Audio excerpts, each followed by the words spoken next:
guys. Bumili lang ako nito sa TikTok shop. May kasama pa.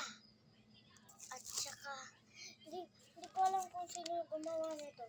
Pero, ginawa ko talaga to. Oh, may kulay. Meron pa ako sa ulo.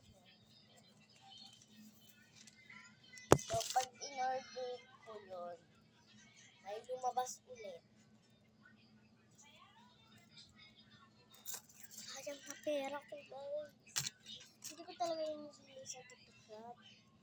1, 2, 3, 4, 5, 6, 7, 8, 9,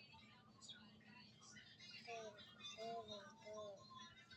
11, 13 binigay sa akin ng TikTok shop. Ha?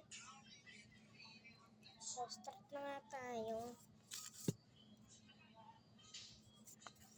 Okay guys, ito.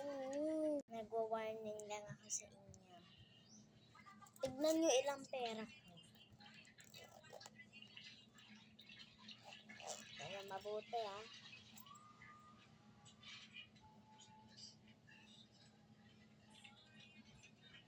Kaunti ng pera.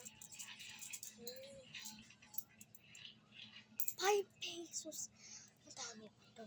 Dati, 100. Ngayon. Binigay pa talaga. Joke lang, in-order ko to. Yung mga iba hindi in-order. Ito in-order ko. Walang in-order ko. Tapos, nasama to. Sige nga, testing na natin.